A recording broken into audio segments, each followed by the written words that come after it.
નમસ્કાર દર્શક મિત્રો, હું છું બાબા સૈયદ. વિજાપુરની ખબરમાં આપનું સ્વાગત છે. વિજાપુર બીએલઓમાં ફરજ બજાવતા પિલવઈના શિક્ષકની તબિયત લથડતા સિવિલ હોસ્પિટલ ખાતે સારવાર હેઠળ. સમાચાર વિગતવાર જાણીએ તો વિજાપુર તાલુકાના પિલવઈ ગામે સેઠ જેસી હાઈસ્કૂલમાં શિક્ષક તરીકે ફરજ બજાવતા તથા ભાગ નંબર 159 પિલવઈ 2 ના બૂથ લેવલ ઓફિસર તરીકે નિયુક્ત 56 વર્ષીય શિક્ષક પરેશભાઈ શૈલેષભાઈ શાહે આજે સર કામગીરી પૂર્ણ કરી ફોર્મ જમા કરાવવા વિજાપુર તાલુકા પ્રાથમિક શાળામાં આવ્યા હતા. ત્યાં અચાનક ચક્કર આવતા તબિયત લથડી હતી. શાળાના સ્ટાફે તુરંત જ 108 એમ્બ્યુલન્સ બોલાવી તેમને વિજાપુર સિવિલ હોસ્પિટલમાં સારવાર માટે લઈ જવામાં આવ્યા હતા. પરેશભાઈએ પ્રાથમિક સારવાર દરમિયાન જણાવ્યું હતું કે ચૂંટણીનું કામનું વધુ પડતું ભારણ અને સતત દોડધામના કારણે બ્લડ પ્રેશર ઘટી ગયું હતું. ઘટનાની જાણ થતાં મામલેદાર અતુલસિંહ ભાટી સિવિલ હોસ્પિટલ ખાતે દોડી આવ્યા હતા અને ડોક્ટરો પાસેથી તબિયતની વિગતો મેળવી હતી. હાલ તેમની સારવાર ચાલુ છે. ચૂંટણી કામગીરી અડચણ ન પડે તે માટે પરેશભાઈની જગ્યાએ અન્ય શિક્ષકોની તાત્કાલિક જવાબદારી સોંપવામાં કામગીરી કરો છો?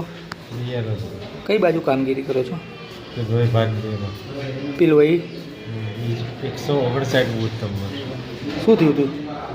અચાનક સ્કૂલમાં ગયો ને, કામમાં પેલા ફોર્મ ને બધું ઉઘરાય, બરોબર. પછી ચક્કર ને એવું થાય, બીપી લો થઈ ગયું. એમાં સારવાર માટે કેવી રીતે લાવવામાં આવ્યા? ત્યાંથી અમારા પ્રિન્સિપાલ ને કુમાર શાળાના બેન હતા ને, ત્યાંના આચાર્ય ભાવનાબેન, એમને 108 બોલાવી.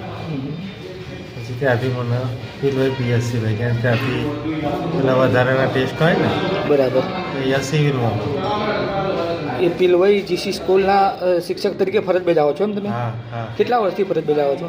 22 વર્ષથી. 2002માં હું દાખલ થયો. બીએલઓની કામગીરી કેટલા વર્ષ સમયથી કરી રહ્યા છો? 5મું વર્ષ છે. બીએલઓની કામગીરી હાલમાં કેટલા દિવસથી કરી રહ્યા છો? હાલમાં તો 4મી તારીખ. સહાયક તરીકે કોઈ નતું તમારા સાથે? સહાયક તરીકે સાહેબ બેન છે, બરોબર, પણ એ રાજપૂત બેન છે, અરુણાબેન. બરાબર. એ બી બહારથી આવે છે ને, એમની અમુક મર્યાદા હોય. બરાબર છે. હા, મારે 56 વર્ષ થયા. પહેલાં 1-2 વખત અરજી આપેલી છે, પછી થઈ નહીં. થોડોક ટ્રેસ્ટ રહેશે સાહેબ, આંકડા માંગે છે ને. બરાબર છે. સવારથી જ રજડપાટ રહે એટલે. ને કઈ બાજુ ઘટના બની ત્યાં? હા, તો કુમાર શાળામાં આવ્યા પછી પણ ચક્કર ચડ્યા. એવું છે. સ્કૂલમાં આવ્યો ને હું એકદમ.